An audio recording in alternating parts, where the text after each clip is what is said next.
Efa ela no niarantsika ro, ela tokoa. Mbola tadidiko lay tany ambolo, nino nanitranga tsy nifankafo.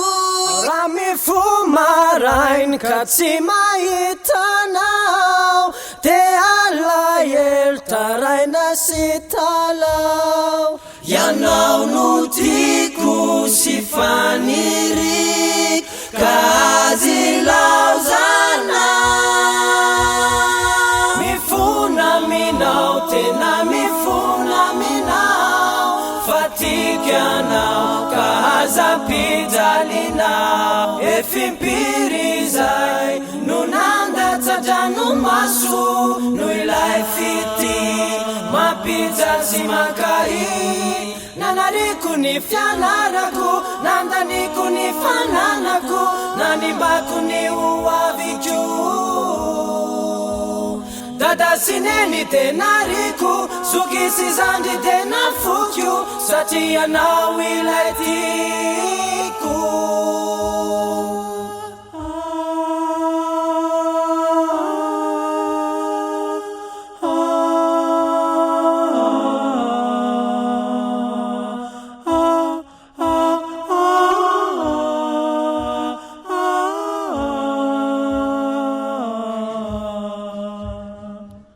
Nefa taty aoriny, lasy anao zao de variny. Tsy hitako zay tsy nomeko anako, manino nary zao no nilaozanao. Raha ifo marainy ka tsy hoe intsony anao, de aizy natomany sy talao.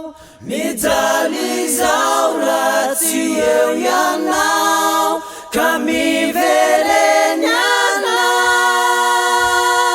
Mifona minao, tena mifona minao, fa tiako ianao ka aza-pijalinao. Efimpiry izay no nandatsadranomaso, noho ilay fity mampijaly sy mankahy.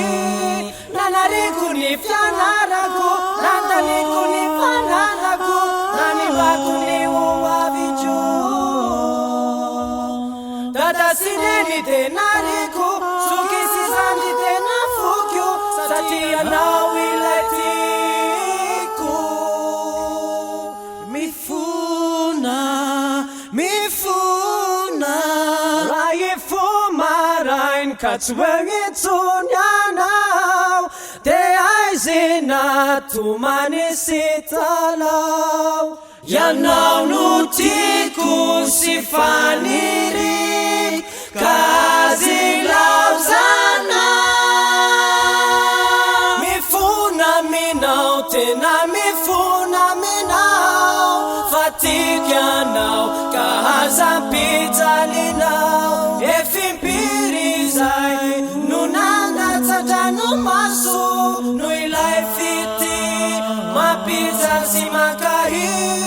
Nanariko ny fianarako, nandaniko ny fananako, nanimbako ny hoaviko. Dada sy neny tenariko, zoky sy zandry tena fokio, satria anao ilay tiako.